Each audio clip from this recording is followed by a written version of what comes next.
भक्त श्री निष्किंचन भक्त श्री हरिपाल जी महाराज की जय हो। निष्किंचन भक्त श्री हरिपाल जी की कथा। श्री हरिपाल जी का जन्म ब्राह्मण कुल में हुआ था। आप श्री भगवान के अकिंचन भक्त थे।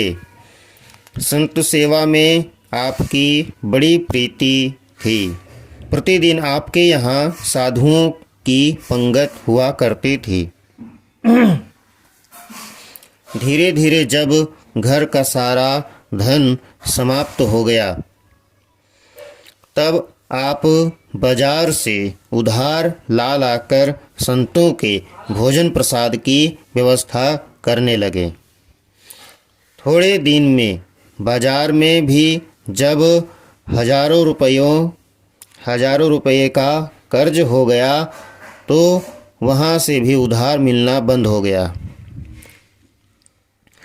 पास पड़ोस के लोग इसलिए उधार देने से कतराते थे कि ये दिन भर तो साधु सेवा करते हैं, कुछ काम धंधा तो करते नहीं, फिर वापस कहाँ से करेंगे।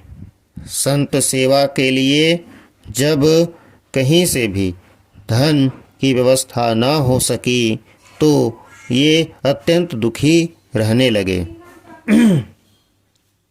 ये सदैव यही सोचते कि धन की व्यवस्था का क्या उपाय किया जाए, जिससे संत सेवा निर्बाध होती रहे।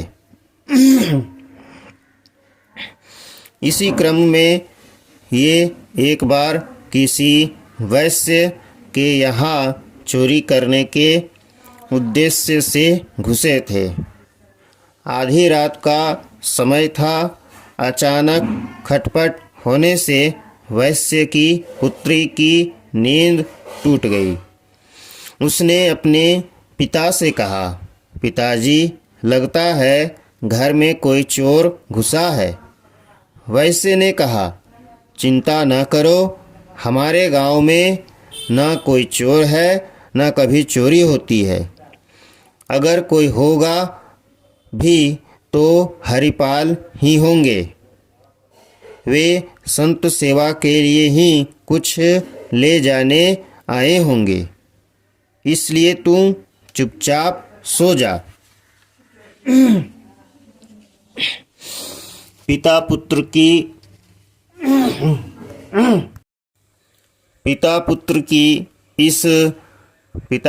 की इस वार्ता को जब श्री हरिपाल जी ने सुना, तो उन्हें इस बात की बड़ी ग्लानि हुई कि वे एक भगवत भक्त के यहाँ चोरी करने घुसे हुए हैं। उन्होंने सारा सामान तो वहाँ छोड़ ही दिया, साथ ही वह चादर भी छोड़ दी जिसमें उन्होंने चोरी का सामान बांधा था। इस घटना के बाद उन्होंने चोरी करना भी छोड़ दिया, क्योंकि इसमें इस बात का भय था कि कहीं गलती से किसी भक्त के यहाँ न चोरी हो जाए और न अपराध बन जाए। परंतु साधु सेवा के लिए धन की भी व्यवस्था करनी थी। अतः उन्होंने जंगल में जाकर वेशभूषा, तिलक, माला, कंठी आदि से परीक्षा कर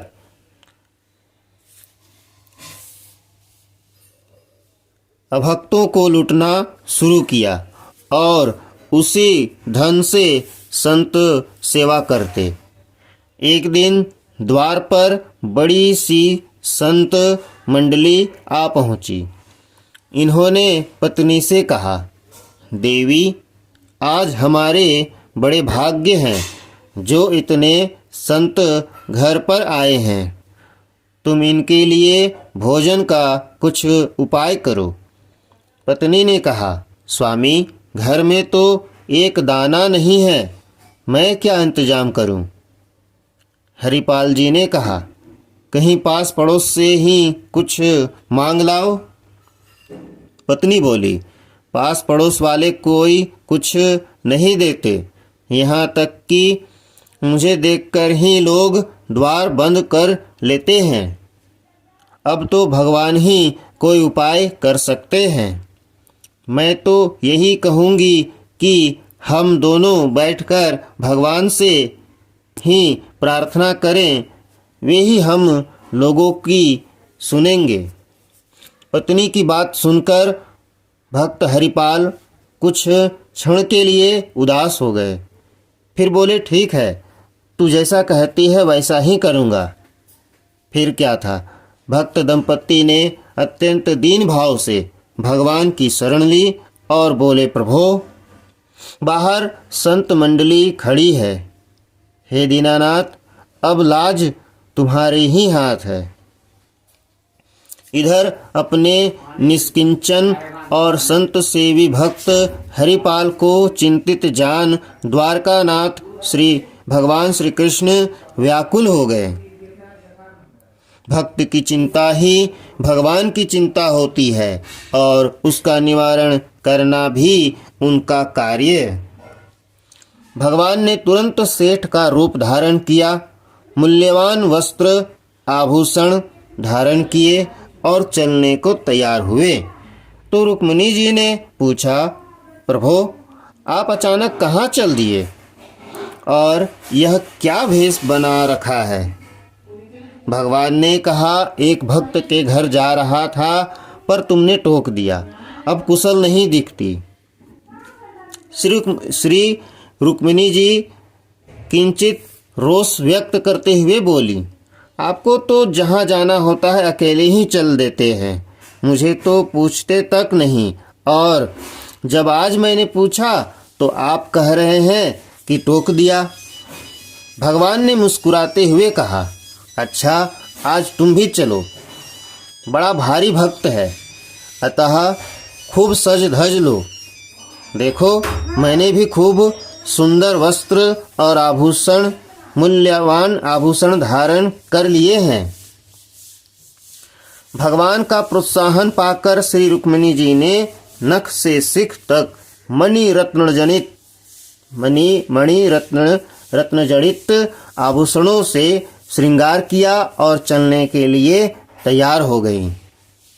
भगवान श्री द्वारकानाथ और श्री रुक्मिणी जी दोनों सेठ सेठानी बने भक्त हरिपाल के द्वार पर आए और उनसे कहा, भाई, हमें अमुक गांव जाना है, मार्ग में जंगल पड़ता है और मेरे पास रत्न आभूषण आदि मूल्यवान वस्तुएं हैं, सो हमें कोई पहुंचा दे तो उसे हम मजदूरी दे देंगे। भला अंधा क्या चाहे। दो आंखें हरिपाल जी को तो मुँह मांगी मुराद ही मिल गई थी। उन्होंने कहा, मेरे दरवाजे पर संतजन बैठे हैं, इनके लिए व्यवस्था करनी है, सो आप अगर मजदूरी के पैसे पहले दे दीजिए तो मैं आपके साथ साथ चला चलूं। भगवान तो तैयार बैठे ही थे, उन्होंने तुरंत रुपये दे दिए। हरिपाल जी ने रुपये देकर पत्नी से कहा कि इन रुपयों से तुम संतों को बाल भोग कराओ, मैं इन्हें पहुंचाकर अभी आता हूं। अब श्री हरिपाल जी आगे आगे और सेठ सेठानी बने भगवान तथा रुक्मिणी जी पीछे। हरिपाल जी सोचते चले जा रहे थे कि सेठ के पास माल तो बहुत है, परंतु भक्त है कि नहीं, क्योंकि भक्तों को लूटना नहीं है। अतः ये बार बार पीछे मुड़कर सेठ सेठानी को देख लेते और वेश के आधार पर परीक्षा करते। इन्हें इन लोगों के शरीर पर ना कोई तिलक दिखाई दे रहा था, ना ही माला कंठी। रास्ते में चर्चा भी केवल धन दौलत और व्यापार वाणिज्य की ही हो रही थी। हरिपाल जी के मन में यह बात दृढ़ हो गई कि ये लोग अवैष्णव और पक्के दुनियादारी व्यक्ति ही है, अतः इन्हें लूटना अनुचित नहीं है। यह विचार कर जब निर्जन सुनसान जंगल में पहुंचे तो सेठ सेठानी के गर्दन पर भाला रख दिया और गरज कर बोले, जो भी तुम लोगों के पास हो उसे निकाल कर रख दो, नहीं तो बेमौत मारे जाओगे। तुम लोगों को मालूम नहीं मेरा नाम हरिपाल है। भगवान ने कांपते हाथों चुपचाप जल्दी जल्दी सारे आभूषण उतार दिए। आखिर वे तो आए ही इसीलिए थे। इसके बाद उन्होंने रुक्मिणी जी को भी संकेत किया कि जल्दी से तुम भी सारे आभूषण उतार दो, नहीं तो अनावश्यक विपत्ति में पड़ जाओगी। रुक्मिणी जी को बड़ा आश्चर्य हुआ कि आज प्रभु कैसी लीला कर रहे हैं। जिसके डर से काल भी डरता हो, वे सर्वशक्तिमान प्रभु इस मर्त्य मानव से क्यों डर रहे हैं। फिर भी प्रभु की इच्छा समझ उन्होंने सारे आभूषण उतार दिए। बस एक उंगली में एक छल्ला भर रह गया, जो जल्दी से निकल नहीं रहा था।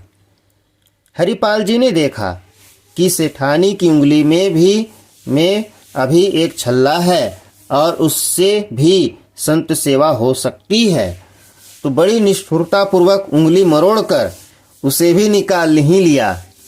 अब तो रुक्मिणी जी को बहुत क्रोध आया कि इस दुष्ट को इतने आभूषण दे दिए गए, फिर भी एक छल्ले के लिए इसने मेरी उंगली मरोड़ दी।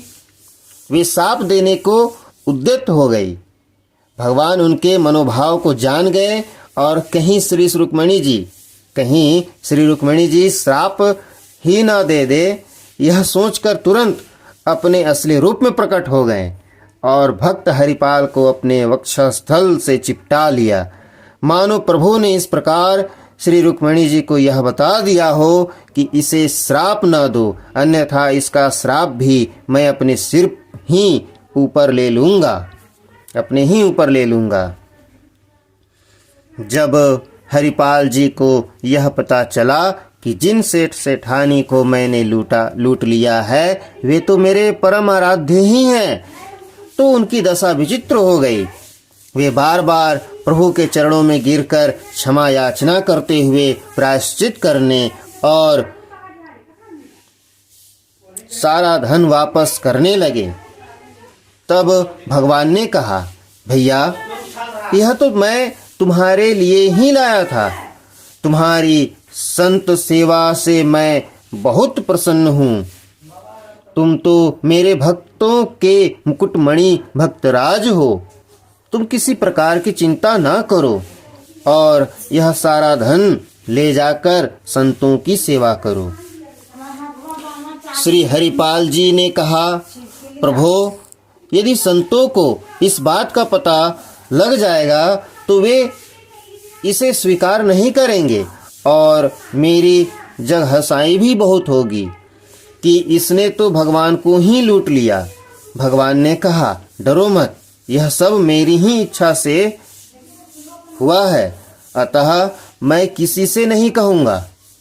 इस प्रकार वार्तालाप कर और दर्शन देकर जब भगवान जाने को उद्यत हुए तो हरिपाल जी ने कहा, प्रभु यदि आपने संत सेवा से संतुष्ट होकर मुझे दर्शन दिए हैं तो इसकी प्रेरणा तो मुझे मेरी पत्नी ने दी है, अतः कृपा करके उसे भी दर्शन दे दीजिए। भगवान भक्त हरिपाल के भाव को जानकर बहुत प्रसन्न हुए और घर चलकर दर्शन देने की स्वीकृति दे दी। फिर क्या था, हरिपाल जी आनंद से नाच उठे। उन्होंने कंधे पर एक और भगवान को और एक और माता रुक्मिणी को बैठाया और घर लाकर सिंहासन पर बैठाकर उनकी सेवा पूजा की। तत्पश्चात संतों का बृहद भंडारा हुआ। हरिपाल जी की पत्नी जब संतों के लिए भोजन बनाने लगी तो श्री रुक्मिणी जी